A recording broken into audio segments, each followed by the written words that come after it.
እግዚአብሔር አንዳንድ ሰዎችና መላእክትን ለዘላለም ሕይወት አስቀድሞ ወስኗል፣ አንዳንዶቹን ደግሞ ለዘላለም ሞት አስቀድሞ ወስኗል የሚል ክፍል አለ አይደል? አዎ። ስለዚህ አሁን ከዚህ ክፍል የምንረዳው ከዚህ በፊት በእርግጥ ከካልቪኒስቶች ጋር በጣም ብዙ ቦታ የተለያየ አይነት ዲስከሽኖች አድርገን እናውቃለን። አሁን ይህንን ክፍል ቃሉን ስንረዳው ሰዎችና መላእክት ሆኖ ለዘላለም ሕይወት የተወሰኑ ሰዎችና መላእክት አሉ፣ ለዘላለም ሞት የተወሰኑ ሰዎችና መላእክት አሉ ማለት ነው አይደል? ኦኬ ጎድ። አዎ። ስለዚህ አሁን እንግዲህ ያው ሁሌ ያው ሰይጣን ይባላል ዲያብሎስ ይባላል እና አሁን የኔ ጥያቄ ምንድነው እዚህ ጋር የሚሆነው ያው እንግዲህ ሰይጣን ከዚህ በኋላ ንስሐ ይገባል ተብሎ አይጠበቅም። እንደምታውቀው ኦልሬዲ የዘመኑ ፍጻሜ ላይም ያለ ነገር ስለተቀመጠ እና እነዚህ የዘላለም ሞት ከተወሰነባቸው ያው እንግዲህ ግማሾቹ መላእክት ለዘላለም ሕይወት የተወሰኑት፣ ሌሎቹ መላእክት ደግሞ ለዘላለም ሞት ተወስኖባቸዋል ስለሚል ሰይጣን እዚህ ዝርዝር ውስጥ ይካተታል። ሰይጣን እዚህ ዝርዝር ውስጥ ይካተታል ወይ የሚለው ኦኬ። እንግዲህ መጽሐፍ ቅዱሳችን እንዳነበብ ነው ራእይ ላይ እንደምናውቀው የመጨረሻ የሰይጣን ፍጻሜም እንደሚሆን እናውቃለን። ሰይጣንና መላእክቱ ወደ ስምም አለበል ግን ኢዩኤል መጽሐፍ ቅዱስ ውስጥ ገብተን ሀሳብ ከማንሳታችን በፊት እዚሁ ኮንፌሽኑ ላይ ወይስ ሚኒስተር ኮንፌሽን ፌዝ ላይ ቆመ ወደ ዘላለም እሳት ከተወሰነባቸው መላእክቶቹ ሰይጣን አንዱ ነው። አዎ። ኦኬ። ስለዚህ እግዚአብሔር ሰይጣን ወደ ዘላለም እሳት እንዲሄድ እግዚአብሔር አስቀድሞ ወስኖበት ነው አይደል? ዞሮ ዞሮ ሀሳቡ። አዎ። ስለዚህ አሁን እዚህ ሀሳብ ላይ እንደው ቀደም ወዳልኩ ሀሳብ እንመጣለን። እምነት ብቻ ወደሚለው ሀሳብ ኢቨን ሁላ እናንተ ካልቪኒስቶች ለምሳሌ እምነት ብቻ ስትሉ ሜይ ቢ እሱን እኔ አንዳንድ ሀሳብ ከኔ ጋር እዚህ ጉዳይ ላይ እናወራና ከህዋድ ጋርም ትቀጥላለህ። እናንተ ካልቪኒስቶች እምነት ብቻ ስትሉ እና ሌሎች እምነት ብቻ ሲሉ ራሱ ልዩነቶች አሉ። ያው የካልቪኒስትን ትምህርት የምታውቅ ከሆነ ፔንቴኮስታሎች እምነት ብቻ ሲሉ እና ካልቪኒስቶች እምነት ብቻ ስትሉ ልዩነት አለ። ወደዛም እንመጣለን። ግን እግዚአብሔር አስቀድሞ ወስኖበት ከሆነ ወደ ዘላለም ጥፋት እንዲሄድ ሰይጣን ጥፋቱ ምንድን ነው? አዎ እግዚአብሔር ሰይጣን ጥፋቱ ምንድነው ለሚለው ጥያቄ ያው ሁለት ነገር እንትን ማድረግ አለብን፣ ሁለት ነገር ማመዛዘን አለብን። እንግዲህ እንትን ነው አንደኛ የሰው ልጅ ወይም ማንኛውም ፍሪ ኤጀንት ሞራል ኤጀንት ተብሎ በሚባለው ነገር ውስጥ ሁሉም ሰውም ሆነ ፍጥረታት የራሳቸው የሆነ ኤጀንሲ አላቸው። ስለዚህ የመጀመሪያው የሰይጣን ጥፋቱ ምንድን ነው? መጽሐፍ ቅዱስም እንደሚያስተምረን ኢሳያስም ላይ እንደሚናገረው ከልዑል በላይ አደርጋለሁ ብሎ አሰበ ነው። ስለዚህ ያ የሰይጣን ጥፋት ነው። የሀሳብ የራሱ ኦሪጂናል ሀሳብ ነው። ነገር ግን እንደምናውቀው እግዚአብሔር ሁሉን ነገሮች ደግሞ አስቀድሞ ያውቃል። እግዚአብሔር ሁሉን ነገር አስቀድሞ ስለሚያውቅ በፍጥረት ላይ የሚሆነው ነገር በሙሉ ከሱ እውቀት ውጭ ሊሆን አይችልም።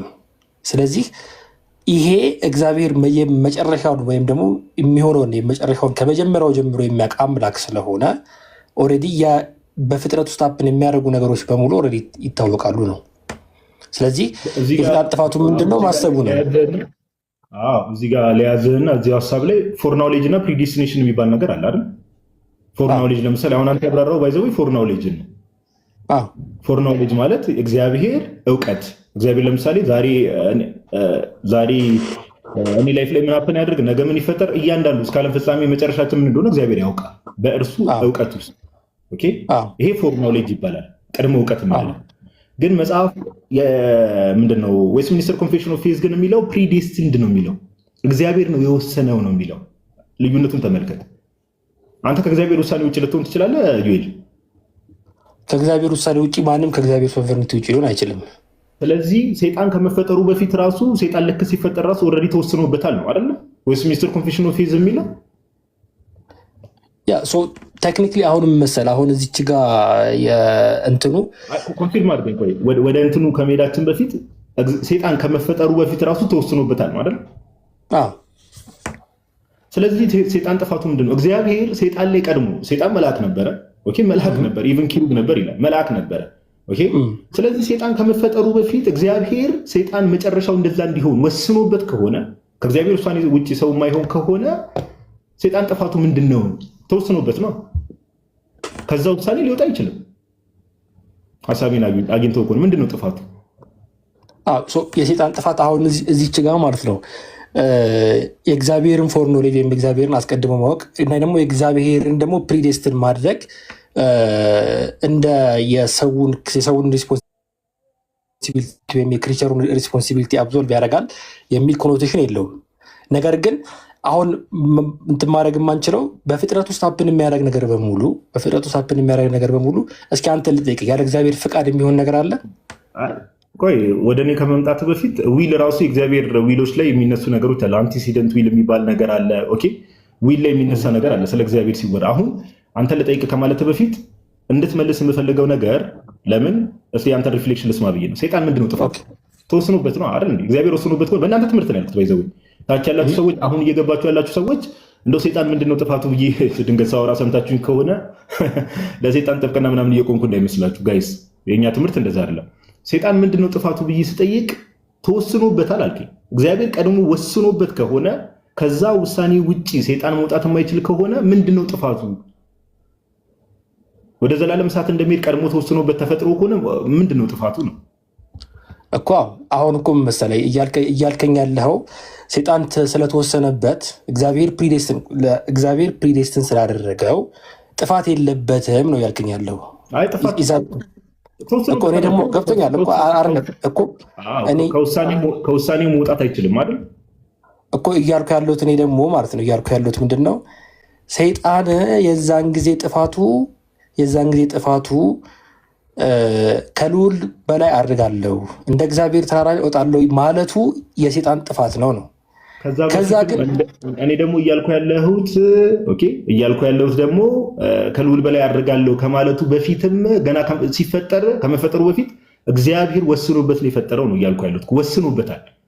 በቃ ሰይጣን ሲፈጥረው ለምሳሌ እነ ቅዱስ ሚካኤል አሉ፣ እነ ቅዱስ ገብርኤል አሉ። እነ ቅዱስ ሚካኤል እነ ቅዱስ ገብርኤል እግዚአብሔር ገና ሲፈጥራቸው ምንም ምግባራቸውን ሳያይ አይደል? ምግባራቸውን ሳያይ ነው አይደል የወሰነው?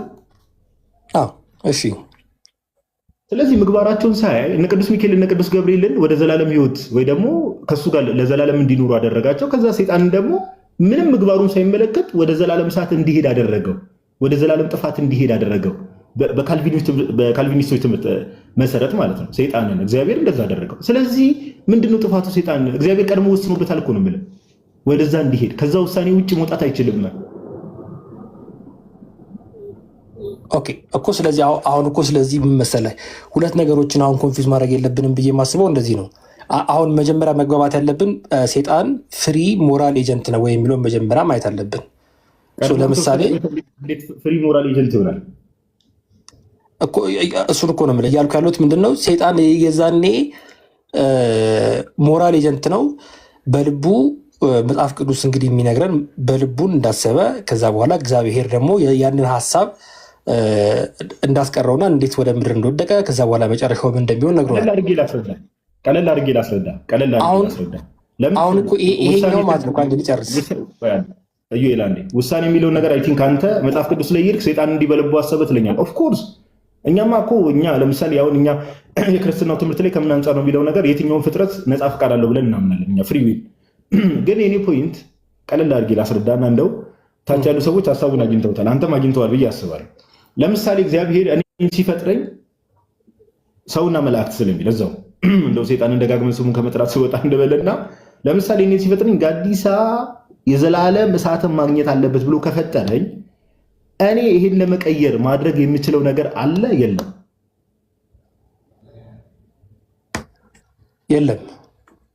ስለዚህ እኔ ምንም በማላውቀው እግዚአብሔር ሲፈጥረኝ ራሱ ገና እግዚአብሔር ሲፈጥረኝ ወደ ዘላለም እሳት ብሎ ፈጥሮኝ እኔ ምንም በማላውቀው መቀየር የማልችለው ነገር ከሌለ ስለዚህ መልሶ ደግሞ እነዚህ ብሎ ጋዲሳ ወደ ዘላለም እሳት ብሎ እግዚአብሔር ወስኖ ፈጥሮኝ ከዛ በኋላ ድጋሚ ደግሞ ይቀጣኛል ማለት ነው። መጨረሻ ላይ ደግሞ ፍርድ ይሰጣኛል አይደል?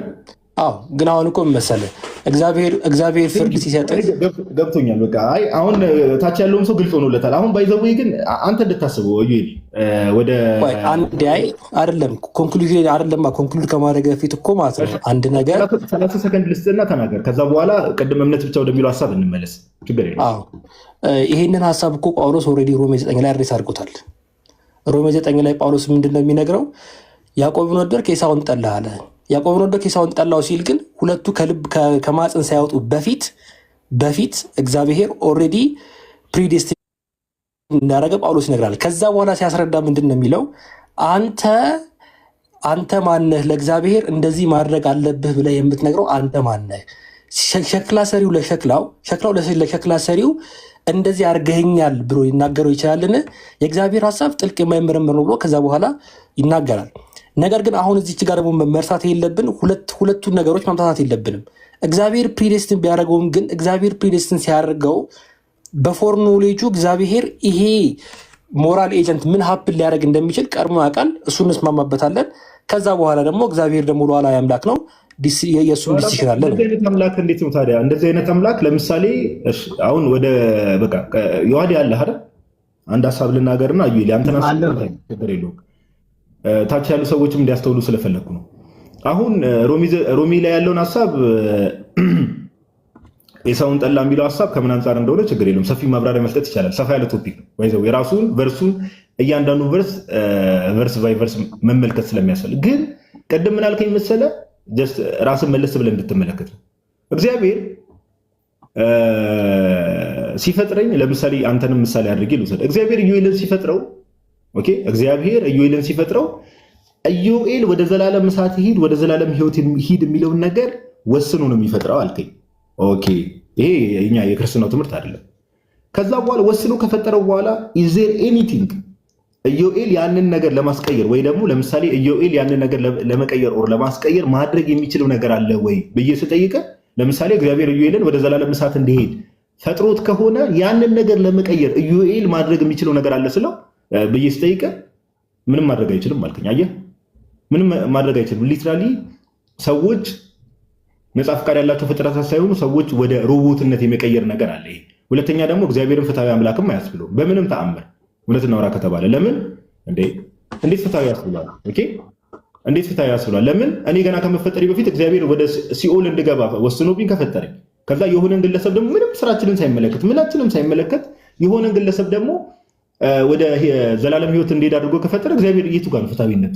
ፍትሃዊ አያስብለውም እውነት ለማውራት።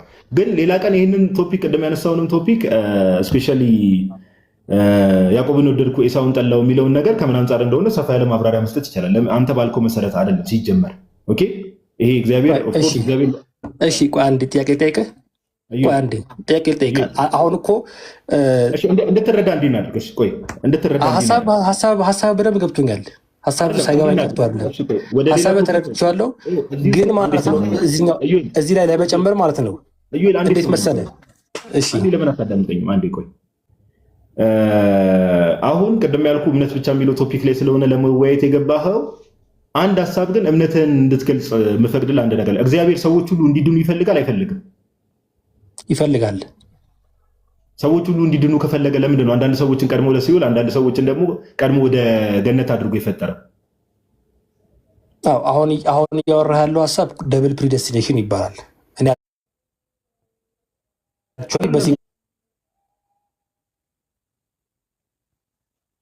ቆይ ልጨርስ።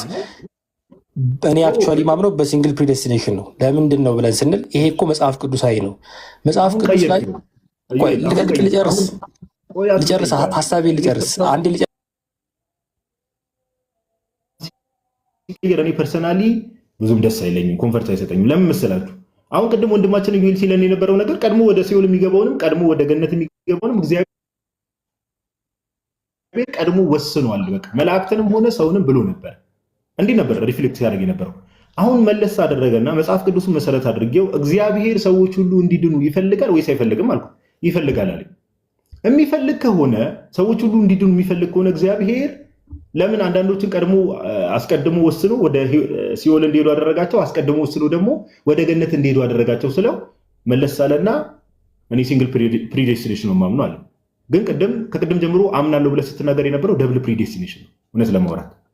አሁን እኮ እንዴት መሰለህ ላስረዳ እኮ አልፈቀድክልኝም። ሀሳብን ቀይራ አልቀየርኩም። እሺ አቋሚ አልቀየርኩም፣ ግን ላስረዳ። ኦኬ ለምሳሌ ማለት ነው እኮ ልጨርስ እና ሀሳቤን በትክክል ግልጽ አድርግ። መጽሐፍ ቅዱስ ሲናገር ኤፌሶን ምዕራፍ 1 ላይ ሲነግረን ልጨርስ አንዴ። ሰይጣን ቀድሞ እኛ ቤትም ከቅድም ጀምሮ ስታወራ የነበረው ነገር የፈጠነ ሀሳብን ቀይረ ሌላ ነገር ማውራት አይፈቀድም። ከይቅርታ ሀሳቤን አልቀየርኩም። ቅድም ስትናገር ሰይጣንም ሆኑ ሰዎች ወደ ሲኦል የሚሄዱ ሰዎች እግዚአብሔር አስቀድሞ ወስኖባቸው ነው ብለሃል አላልክም? ብያለሁ። ይሄ ደብል ፕሪዴስቲኔሽን ነው አይደለም ነው። ታዲያ አሁን ደግሞ ሲንግል ፕሪዴስቲኔሽን ነው ማምነው የምትለው ምኑ ነው? እኮ ልጨርስ ሀሳቢ ነው ላስረዳ። እሺ ቆይ ሀሳብን ቀይራል። እሺ ጎይ ሀሳብን ቀይራል። ግን አትሊስት መጽሐፍ ቅዱስ ኤፌሶን ምዕራፍ 1 ላይ ሲነግረን ብሎ ያስተምረናል። እግዚአብሔር ቅዱስና ያለ ነውር እንድንሆን አስቀድሞ ወሰነ ይላል አለ። ስለዚህ እግዚአብሔር ኢሌክቶች አሉት ወይም ደግሞ እግዚአብሔር የሚድኑትን አስቀድሞ ያውቃል። ይሄ አንኮንዲሽናል ኢሌክሽን ይባላል። አንኮንዲሽናል ኢሌክሽን አለ ማለት ባይ ዲፎልት አንኢሌክትድ ሰዎች አሉ ማለት ነው አለ። ስለዚህ እግዚአብሔር የሚድነው ማን እንደሆነ የሚያውቀውን አስቀድሞ የሚያውቅ ከሆነ የማይድኑትንም ያውቃል።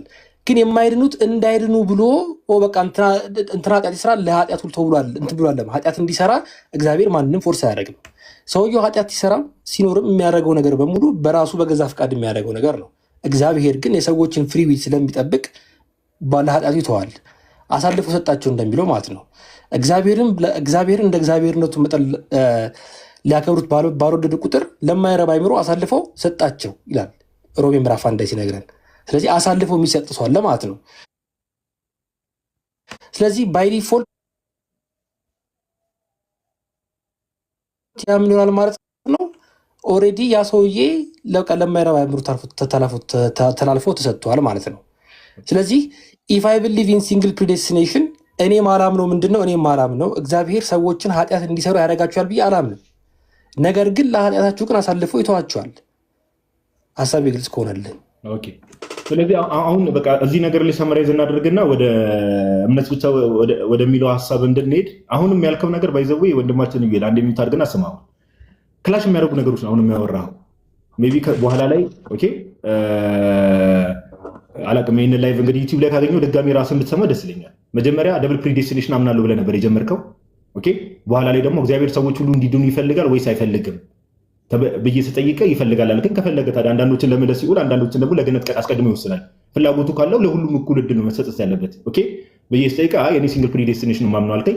አሁንም ደግሞ መጣህና ሲንግል ፕሪዴስቲኔሽን ማምነው አልክና መጽሐፍ ቅዱስን ስለ እግዚአብሔር እውቀት ነው ስቲል መጽሐፍ ቅዱስን እየጠቀስክ ያለው ስለ ቅድመ እውቀቱ ስለ እግዚአብሔር ፎር ኖሌጅ ምንም ጥያቄ የለውም። እግዚአብሔር ነገር የሚፈጠርን ሁሉን ነገር ያውቃል። የእግዚአብሔር ፎር ኖሌጅ ግን ሰዎች ላይ ተጽዕኖ ያሳድራል ብለን አናምንም። ይሄ ክርስቲያኖች እምነት ነው። የእግዚአብሔር ፎር ኖሌጅ የእግዚአብሔርን እውቀት አንደኛ ማንም አይመረምርበት። ኦኬ አንደኛ ቆሮንቶስ ምዕራፍ 2 ቁጥር 10 ላይ ቅዱስ ጳውሎስ እንደሚናገር ጥልቅ የሆነውን የእግዚአብሔር ነገር ይመረምራል ተብሎ የተነገረለት ኢቭን ለመንፈስ ቅዱስ ነው።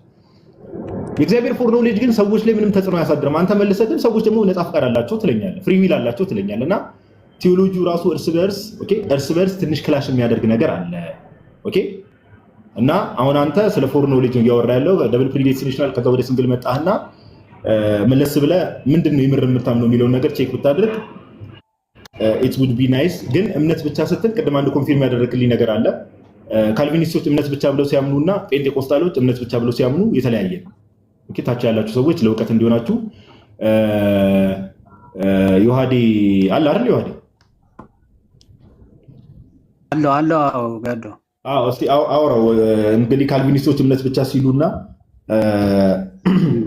እንግዲህ እሱ ያው እምነት ብቻ እንግዲህ አማኝ ነኝ ነው የሚለው። ግን ያው እምነት ብቻ የሚለው ዴፊኒሽን እነሱ ጋር ያለውን ነገር እዛ ላይ ዲስከስ አድርጉ። ዘኪ አይቼዋለሁ። ቀደም እየነገርኩት ነበር የእግዚአብሔር ሁለት አይነት ፈቃድ አለ። አንቲሲደንት ዊል እና እንትን እያልኩ እየነገርኩት ነበር። ለዛ ነው ዊል ላይ ራሱ ሁለት አይነት የእግዚአብሔር ፈቃዶች አሉ የሚለው። ኤኒዌይስ ቀጥል ዮሐድዬ። እዩ እስከዛ ድረስ ከዮሐድ ጋር ማድረግ ትችላለህ። ጋይስ ታፕታፕ እናድርግ በተቻለ መጠን። እሺ ኦኬ እሺ ሪፎርምድ ነኝ ብለሃል። እስቲ እምነት ብቻ መጀመሪያ ሰው በእምነት ብቻ ነው የሚድነው ብለህ ነው የምታምነው?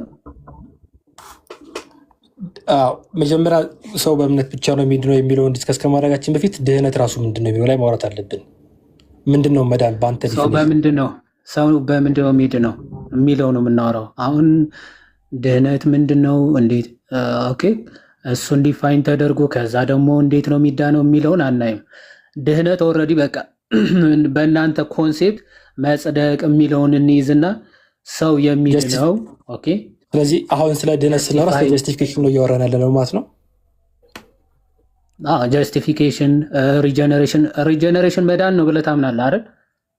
ግን እኮ ስለ ጀስቲፊኬሽን ነው እያወራን ያለ ነው። አዎ ጀስቲፊኬሽን ነው የምናወራው። በዛ ውስጥ ግን ሪጀነሬሽንም መታደስ የሚሉትን ከዛ ደግሞ መጽደቅን ወይም ጀስቲፊኬሽን አጠቃላይ የሰው ልጅ ቀድሞ ከነበረበት ውድቀት ያገኘውን መዳን ማለት ነው፣ የዘላለም ሕይወትን ምናምን የሚሉትን ያጠቃልላል። ዞሮ ዞሮ አንተ አሁን ሰው ለመዳን የሚያስፈልገው ነገር እምነት ብቻ ነው ብለህ ነው የምታምነው? አዎ ለጀስቲፊኬሽን ሰው በእምነት ብቻ ነው ጀስቲፋይድ የሚሆነው። በጣም ጥሩ። ስለዚህ አንድ ሰው አምኖ ነው ጀስቲፋይ የሚሆነው ወይስ ጀስቲፋይ ሆኖ ነው የሚያምነው? በእናንተ ትምህርት ጥያቄ እንድገመው፣ አንድ ሰው ድኖ ነው የሚያምነው ወይስ አምኖ ነው የሚድነው? በቀላሉ በአማርኛ ለማድረግ ሰው የሚድነው አምኖ ነው የሚድነው ወይስ ድኖ ከዳነ በኋላ ነው የሚያምነው? በእናንተ ትምህርት በእኛ አስተምሮ ሁለቱም ሳይመልታኔስ ሀፕን የሚያደርጉ ነገሮች ናቸው። እሺ ሳይመልታኔስ ሀፕን የሚያደርጉ ናቸው የሚለውን ኤቪደንስ ክፈትና አሳየን። ማለት ኤቪደንስ ማለት ስትለኝ ኤቪደንስ ማለት ወደ አማርኛ ሲቀየር ማስረጃ ማለት ነው። እንግዲህ ማስረጃ እስቲ በእናንተ በሪፎርምድ ቴዎሎጂ ሪጀነሬሽን እና ፌዝ ሲሚልታኔስ ሀፕን የሚያደርጉ ነገሮች ናቸው የሚለውን ማስረጃ። እሺ ማስረጃ ለማቅረብ የመጀመሪያው ኤፌሶን ትልቁ ላይ አድርገው ትልቁ ላይ አድርገውና ትልቁ ላይ ሆንና ሲሚልታኔስሊ ሪጀነሬሽን ፌዝ ሲሚልታኔስሊ ሀፕን ያደርጋሉ የሚለው ከእናንተ አስተምሮ ነው የምታመጣለ። ሪፎርምድ ቲቺንግ ትልቁ ላይ አድርገው። እኔ በተቃራኒው ሪጀነሬሽን ፕሮሲድ እንደሚያደርግ ፌዝን እሱን አመጣላለሁ። አንዴ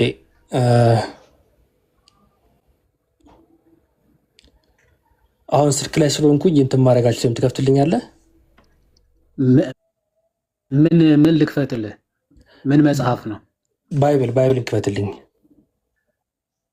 ኖ ባይብል እንደዛ የሚል ትምህርት የለውም። ሲሚልታኔስሊ የሚል ቃል የለውም። ስለዚህ በእናንተ አስተምሮ እያልኩ ሪፎርምድ የመጣው ከ1517 በኋላ ነው እና ከሪፎርምድ መጽሐፍ ነው የምታመጣለን። ስለ ሪፎርምድ ትምህርት ነው እየጠየቅን ያለ ነው። ስለዚህ በእናንተ ትምህርት ስል መጽሐፍ ቅዱስ ብላ አትጥቀስ። ምክንያቱ መጽሐፍ ቅዱስ እንደዛ የሚል ሀሳብ ስለሌለው፣ ምክንያቱ ሪጀነሬሽን ኤንድ ፌዝ ሲሚልታኔስሊ ሀፐን ያደርጋሉ የሚል የመጽሐፍ ቅዱስ ጥቅስ ሽታው ራሱ ልታመጣ ስለማችል ማለት ልታጠጋጋ ወይም ደግሞ ዝም ብለህ በራስ አፈታት ልትፈታው ትችላለህ። አሁን ስለ እናንተ መጽሐፍ ቅዱስ አፈታት ሳይሆን በእናንተ በሪፎርምዶች አስተምህሮ አለ አይደለ? የእምነት መግለጫ አላችሁ ወይም ደግሞ ስኮላሮች አሉ። ከእነሱ ጥቀስ ማስረጃ። አሁን እኮ ማለት ነው እያወራን ያለ ነው ማለት ነው። ስለ አሁን የጠየቀኝ ጥያቄ ምንድን ነው? ሰው አምኖ ነው የሚድነው ወይስ ድኖ ነው የሚያምነው አልከኝ አለ። እኔ ደግሞ ከዛ አንተ ምን አልከኝ? እኔ ደግሞ ያምላኩ ሁለቱም አንድ ላይ ሀፕን የሚያደርጉ ነገሮች ናቸው። ወይም ደግሞ አንድ ሰው ይሄን ያልከውን ከእናንተ መጽሐፍ አምጣው ነው። እኔ ደግሞ ያልከው እኮ አሁን እኮ ማለት ነው እኮ እየነገርኩህ እኮ ነው። ሪጀኔሬሽን እና ፌዝ አንድ ላይ ሀፕን የሚያደርጉ ነገሮች ናቸው ብዬ ስልህ እያልኩ ያሉት ምንድን ነው? አንድ ሰው ሲድን ማስረጃ የለህም ወዳጄ? ማስረጃ አለህ የለም? ማስረጃ የለም ማለት ክርስቲያኖች ያለ እንዲህ በመጽሐፍ ቅዱስ የምናወራው አለ። በመጽሐፍ ቅዱስ ካላወራን በምንድን ነው ላወራ የምንችለው? መጽሐፍ ቅዱስ አንዴ በራስ ስነ አፈታት የምትፈታውን አንዴ ለጊዜው ያዘውና የራስ አስተምሮ ላይ በሪፎርምድ አስተምሮ ሲሚልታኔስሊ ሀፐን ያደርጋል የሚል አስተምሮ ማስረጃ አለህ ወይስ የለም? ካለህ አለኝ፣ ከሌለህ ደግሞ የለም። እኔ ማስረጃ አቀርብልሃለሁ። አለህ የለም እኮ አሁን እኮ ማለት ነው እኔ ስጠይቀኝ እንደ የምረዳው ነገር የለኝም። ቀጥል። እሺ የለም በቃ የለ፣ እኔ ከፍትልሃለሁ። ምን አሳሰበ? ስለዚህ እኔ ከፍትልና ከመስራቻችሁ እንጀምራለን ማለት ነው። መስራቹ እንግዲህ ካልቪን ነው አይደለ? ካልቪን ምን ብሎ እንደሚያምን የዮሐንስ ወንጌል ኮሜንታሪው ጆን 1:13 ወይም ደግሞ ዮሐንስ 1:13 ሲፈታ ምን ብሎ እንደሚፈታ እዚህ ጋር ላሳየ። ከላይ ጀምሮ ብናነበው ሊበዛ ስለሚችል እችን እናንብባት። እሺ ከዚህ ልጀምር። እዚህ ጋር ይታያችኋል አይደለ? ዛት our being reckon the sons of God does not belong to our nature ይላል። እኛ የእግዚአብሔር ልጆች ተብለን ሪኮን የምንደረገው ከኛ ባህሪ ጋር ወይም ደግሞ ከኛ ባህሪ ጋር ምንም የሚያገናኘው ነገር የለም ይልና and does not proceeds from us ከኛም የሚጀምር ወይም ደግሞ ከኛ የሚወጣ ነገር ምንም የለም ይላል። የሚጀምር ምንም ነገር የለም አለ። but ይላል because God begat us willingly እግዚአብሔር በገዛ ፈቃዱ ስለወለደን ይላል።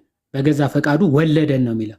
begat us willingly በገዛ ፈቃዱ ወለደን ይልና that is from undeserved love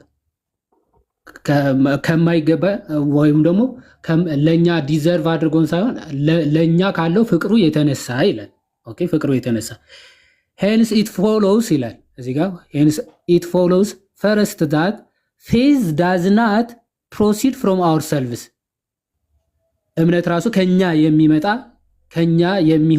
ከኛ የሆነ ነገር አይደለም ይልና but it the fruit of spiritual regeneration faith ራሱ የስፒሪቹዋል ሪጀነሬሽን ወይም ደግሞ የመንፈሳዊ ዳጋዳል ምን አለ ወንጌላዊ እንደተናገረው የሰው ልጅ ድጋሜ ካልተወለደ በስተቀር ምን ሊል አይችልም ብሏል፣ ሊያምን አይችልም ብሏል ማለት። ስለዚህ ለማመን ምን ማድረግ አለበት ነው? ሪጀነሬት ዳግም ቢጋት መደረግ አለበት አለ። ስለዚህ and therefore faith is a heavenly gift አለ። it follows secondly that faith is not bare or cold knowledge since no man can believe who has no since no man can believe who has not been renewed by the spirit of God ይላል። ሰው ዳግም ካልተወለደ ካልታደሰ በስተቀር ምን ሊያደርግ አይችልም ነው የሚለው፣ ሊያምን አይችልም ማለት። ስለዚህ በካልቪን አስተምሮ መሰረት ሰው ሪጀነሬት በማድረጉ ነው የሪጀነሬሽኑ ፍሩት የሆነው ፌዝ የሚያገኘው ወይስ ሪጀነሬሽን እና ፌዝ ሲሚልታኒስሊ ሃፐን ያደርጋሉ ነው እያለ ያለው ኢዩኤል እዚህ ክፍል ላይ። አዎ ይሄኛው ክፍል ላይ እያወራ ያለው ሪጀነሬሽን ነው። ሰው ሪጀነሬትድ ሲሆን ነው የሚያምነው ይላል። ነገር ግን ይሄ በታይም ስንመለከተው ማለት ነው እነዚህ ሁለቱ ነገሮች ተነጣጥለው የሚመጡ ነገሮች አይደሉም ነው እያልኩ ያሉት እኔ። ማለትም ማለት ነው አንድ ሰው ወስደህ መቼ ነው ያመንከው ብትለው፣ መቼ ነው ሪጀነሬትድ የሆንከው ብትለው ሁለቱ ነገሮች ተለያይተው የሚመጡ ነገሮች አይደሉም። ነገር ግን ይህን በሪዛልት ግን ለምሳሌ ሰውየው ያመነው ሪጀነሬትድ ስለሆነ ነው ብለህ ልትል ትችላለህ። ነገር ግን እንደንትን ግን በታይም ስትበረከተው ግን ተለያይተው ሰኞ ሪጀነሬትድ ሆነ ማክሰኞ አመነ ብለህ የምትለያያቸው ነገሮች አይደሉም። አንደኛው ፍሩት ሊሆን ይችላል ካልቪን እንደነገረን፣ ነገር ግን በታይም የተለያዩ ነገሮች አይደሉም። እሺ ሰው መጀመሪያ ለማመን ዳግም መወለድ አለበት የለበትም? በካልቪን አስተምሮ መሰረት እኮ እሱ ነው የምልህ። ሰው ለመጀመሪያ ለማመን ዳግም መወለድ አለበት። ነገር ግን ዳግም ቆይ አንዴ፣ ዳግም የተወለደ ሰው ነው ማመን የሚችለው ወይስ አይደለም? ነው ትክክል ነው። ስለዚህ ሰው ዳግም መወለድ ሲችል ነው ወይም ደግሞ ዳግም ሲወለድ ነው ማመን የሚችለው ማለት ነው ከዛ በኋላ አይደል እኮ። ስለዚህ አሁን እኮ እነዚህ ነገሮች አሁን በታይም የተለያዩ ነገሮች ናቸው። ወይም ደግሞ እያልኩ ያሉት እኮ ከተረዳኸኝ በታይም ግዴታ ሊለያዩ ይገባል እንጂ ለምሳሌ ፍሩት ኦፍ ሪጀነሬሽን ነው እያለ ነው አይደለ? ፌዝ ራሱ የምን ፍሬ ነው እያለ ነው? የሪጀነሬሽን ፍሬ ነው እያለ ነው አይደለ? ፌዝ ግን አንድ አትክልት ሳይኖር ፍሬው ቀድሞ ወይም ደግሞ አትክልቱም ፍሬውም ሲሚልታነስ ሊሀፐን ሊያደርጉ ይችላሉ ወይስ መጀመሪያ ዛፉ ከዛ በኋላ ፍሬው ነው የሚመጣው? እንዴት ነው? አሁን እኮ ፌዝ ኢዝ ፍሩት ኦፍ ሪጀነሬሽን ኢዝ ፍሩት ኦፍ ፌዝ ኢዝ ሪጀነሬሽን ኦፍ ፍሩት ፌዝ ኢዝ ፍሩት ኦፍ ሪጀነሬሽን። አዎ ትክክል ነው። ፍሩት ኦፍ ሪጀነሬሽን ነው ሲል እኮ መጀመሪያ ማለት ነው አንድ ሰው እኮ ይሄኛው አክቹዋሊ ከንስሐም ጋር ይያያዛል አክቹዋሊ፣ ወይም ደግሞ ከሪፔንታንስ ጋር ይያያዛል። ስለዚህ አንድ ሰው ሪጀነሬሽን ነው ምን ሪጀነሬሽን ነው ከሪፔንታንስ ጋር የሚገናኝ። አንድ ሀሳቤን ግልጽ ላድርግ። ይኸውልህ አንድ ሰው ወንጌል ይሰማል አይደለ? መጽሐፍ ቅዱስ ሲነግረን እምነት ከመስማት ነው፣ መስማትም በእግዚአብሔር ቃል ነው ይላል። ስለዚህ አንድ ሰው ወንጌል ይሰማል። ወንጌልን ሲሰማ ያምናል። ገብቷል አለ ያንን ሲያምን አት ሴም ታይም እምነቱም ሪጀኔሬሽኑም አት ሴም ታይም ሳይመልታኔስሊ በታይም አፕን የሚያደርጉ ነገሮች ናቸው። አምነው ነው። ነገር ግን ቅድም ምን ነበር ያልከኝ? አምነው ነው ሪጀነሬት የሚያደርገው ወይስ ሪጀነሬት አድርጎ ነው? ሪጀነሬት አድርጎ ነው የሚያምነው እኮ ሪጀነሬት አድርጎ ነው የሚያምነው። ግን እያልኩ እኮ ነው ግን ስለዚህ ሪጀነሬት አድርጎ ነው የሚያምነው ካልክ መቀዳደም አለ የለም? ቆይ መቀዳደም አለ የለም? ኖት ነሰሰሪ አይደለም፣ በጣም ነሰሰሪ ነው እንጂ ሪጀነሬት ያላደረገ ሰው ሊያምን ይችላል እኮ። እሱን ሪጀነሬት ሰውዬው እኮ ሪጀነሬት ያላደረገ ሰው ሪኒውድ ያልሆነ ሰው ሊያምን ይችላል ወይስ አይችልም? አያምንም። ነገር ግን ሪጀነሬት መሆኑን የሚገልጸው ቫይስ ቨርሳ ላድርግልህ። ቆይ አንዴ ቫይስ ቨርሳ ላድርግልህ። ሰው ሲያምን ሪጀነሬት ያደርጋል ብላችሁ ታምናላችሁ? ምን ማለት ሪጀነሬት ያደርጋል ወይ ሰው ሲያምን? እሱ ነው የምልህ። ሰው ማመኑ ሪጀነሬት ማድረጉ ራሱ የሚታወቀው በማመኑ ነው። አንድ ሰው ካላመነ ራሱ ሪጀነሬት ማድረጉን ሰው ሲያምን ሪጀነሬት ያደርጋል ወይ ብዬ ነው የጠየቁ። ሰው ሲያምን ሪጀነሬት ያደርጋሉ ወይ ያልከኝ እንደሆነ እያልኩ ያለሁት እምነቱ አምኗል ማለት ሰውዬው ኦልሬዲ ሪጀነሬት አድርጓል ማለት ነው። ሳይመልታኔስሊ አፕን የሚያደርጉ ነገሮች ናቸው። ሰው አምኗል ማለት ኦልሬዲ ሪጀነሬት አድርጓል ነው እንጂ ምትል ጋር አትልም። ቅድም ግን ምን ብለኝ ነበር መሰለ? ሰው ሪጀነሬት ሲያደርግ ነው የሚያምነው ነው ያልከኝ። አየህ፣ ለማመን ሪጀነሬሽን ያስፈልገዋል አልከኝ። ለሪጀነሬሽን ግን ማመን ያስፈልገዋል አላልከኝም። አየህ፣ ለሪጀነሬሽን ማመን ኢዝ ናት ነሰሰሪ። ለማመን ግን ሪጀነሬሽን ፕሪ ሪኩዌስት ነው ወይም ደግሞ አስፈላጊ ነው። አስቀድሞ ሪኒው ካልሆነ በስተቀር ሊያምን ስለማይችል ማለት።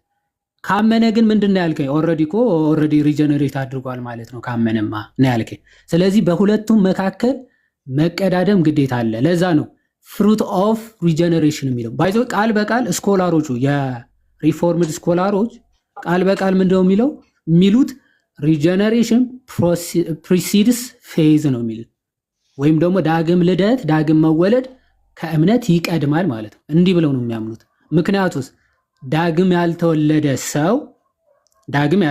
ሰው ሊያምን አይችልም ብለው ስለሚያስቡ ማለት ነው። ይሄ ነው አይደለ ትምህርታችሁ? ትክክል። ግን አሁን በታይም አሁን እኮ እንዴት መሰለ እያልኩ ያለሁት እኮ እሱን እኮ ያልኩኝ ያለ ድና እያልኩኝ አይደለም። ትክክል ነው።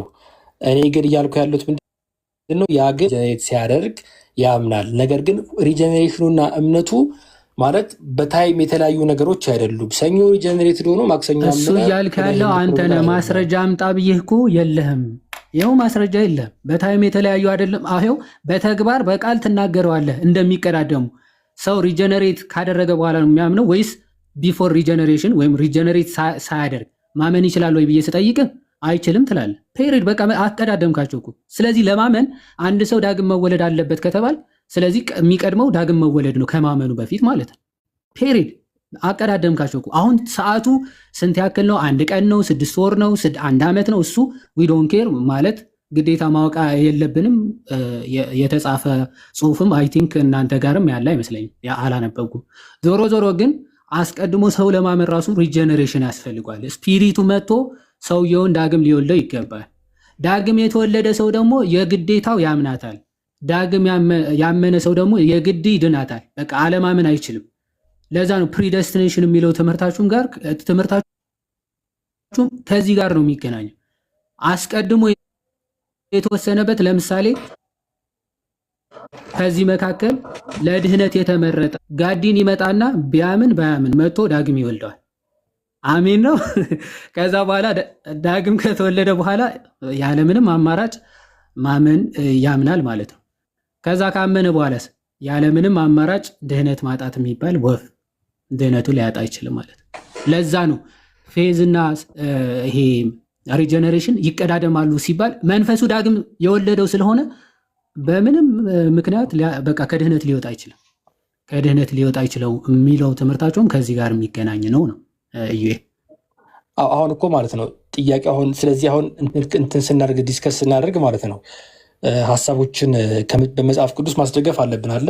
ስለዚህ እሱን ሀሳብ መጽሐፍ ቅዱስ የሚደግፈው ከሆነ ዘንም ምንም ዋትኤቨር አንተ ብትቀበለውም ባትቀበለውም እውነቱነቱን አይቀይረውም አይደለ? እኔ ብቀበለው ባልቀበለው ሳይሆን እውነትነቱ የሚቀይረው መጽሐፍ ቅዱስ ነው። እውነት ነው ሐሰት ነው የሚለው የሚዳኘው የሚቀይረው መጽሐፍ ቅዱስና የአባቶች ትምህርት ማለት ነው።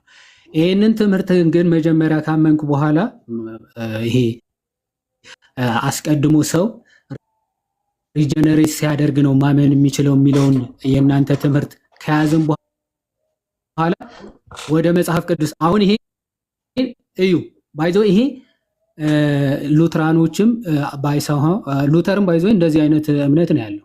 ሉተርም ይሄ ሶሊድ ዲክላሬሽን የሚለው መጽሐፋቸው ኦን ፍሪ ዊል መጽሐፍ ወይም ደግሞ ስለ ፍሪ ዊል መጽሐፉ ላይ አንሪጀነሬትድ የሆነ ሰው አንሪጀነሬትድ ማን are utterly unable by their own natural powers to understand, believe, accept, think, will, begin, effect, do, work or conquer in working anything ይላል።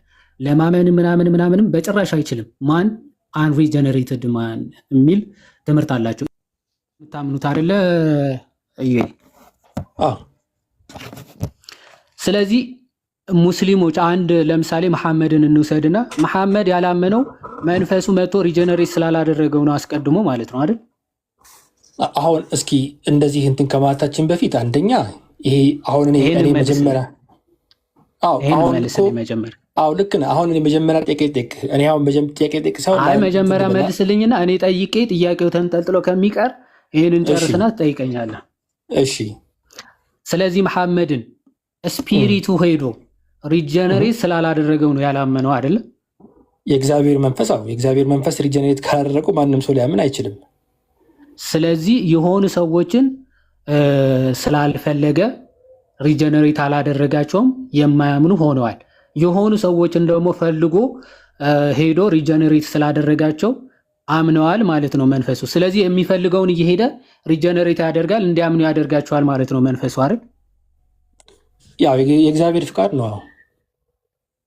ስለዚህ በምንድነው ማለት ይሄ መንፈሱ ሄዶ ሪጀነሬት ሲያደርጋቸው መስፈርቱ ምንድነው ማለት? ለምሳሌ መሐመድን ሪጀነሬት ሳያደርግ አንተን ሪጀነሬት አድርጎሃል፣ ሶ ኮልድ ሪጀነሬት አድርጎሃል እንበልና አንተን ሪጀነሬት እንድትሆን ያደረገው መሐመድን ሪጀነሬት እንዳይሆን ያደረገውና ለሰው ማለት ሰዎቹን ወደ ጥፋት ጎዳና እንዲመራቸው የተወበት ምክንያቱ ምንድነው ማለት? አንተ መርጦ እሱን የተወበት ምክንያት መንፈስ አንኮንዲሽናል ኢሌክሽን የሚባለው እኮ ይሄ ነው። አንኮንዲሽናል ማለት እግዚአብሔር በራሱ ፍቃድ ነው፣ የእግዚአብሔር ፍቃድ ነው። ድህነት የእግዚአብሔር ፍቃድ ነው። አንኮንዲሽናል ነው ብለን የምንለው ለዛ ነው። አንኮንዲሽናል ነው። ስለዚህ እኔ እንትን የምልበት የተለየ ስፔሻል የሰራሁት ስራ ስፔሻል ያደረግኩት ነገር ኖሮ ሳይሆን እግዚአብሔር ግን በፍቃዱ ያደረገው ነገር ነው።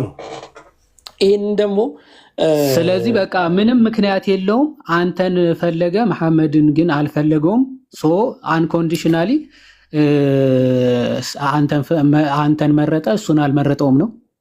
ያው እግዚአብሔር እንትን ሲያደርግ በሰው ልጅ ኮንዲሽን ላይ ዲፔንድ አድርጎ አለም እግዚአብሔር ኢሌክት ሲያደርገው እንደዛ ነው። ምንም ኮንዲሽን አላየም ማለት ነው። አንተም እሱም ተመሳሳይ ኃጢአተኞች ነበራችሁ፣ ተመሳሳይ ኃጢአት ውስጥ ነበራችሁ። አንኮንዲሽናሊ አንተን መረጠ፣ እሱን አልመረጠውም ነው። እግዚአብሔር ስለዚህ ለመሐመድ መጥፋት ተጠያቂው ማን ነው? ለመሐመድ መጥፋት ተጠያቂው የራሱ ኃጢአት ነው። እሱ ምን ያድርግ? እሱ ካልተመረጠ ምን ያድርግ? ካልተመረጠ መዳን ይችላል? አሁን እኮ እያልከኝ ያለው ማለት ነው መሐመድ ኃጢአት የለበትም ነው እያልከኝ ያለው? እኔ አለበት የለበትም የሚለው አይዲያ ውስጥ አይደለም ያለው። መንፈሱ ሲመርጥ ሁለታችሁም ኃጢአተኞች ከነበራችሁ አንተን መርጦ እሱ የተወበት ምክንያት ምንም ምክንያት ከሌለው መሐመድ በራሱ ተነስቶ ማመን አይችልም። መሐመድ ብቻ ሳይሆን አንተም በራስህ ተነስተ ማመን አትችልም። ሁለታችሁም አይደላችሁም። በእናንተ አስተምሮ ሁሉም ፍጥረት በራሱ ተነስቶ ማመን አይችልም። የማመን ካፓቢሊቲም ጭራሽ የለውም፣ ነፃ ፈቃድም የለውም የሚል ትምህርት ነው ያላችሁ። ስለዚህ ሁለታችሁም ነፃ ፈቃድ የላችሁም። መሐመድ ሊጠየቅበት የሚችልበት ምክንያት ምንድን ነው? የእኛ ትምህርት ብቻ ያለን መጽሐፍ ቅዱስ የሚያስተምረው ነገር ነው።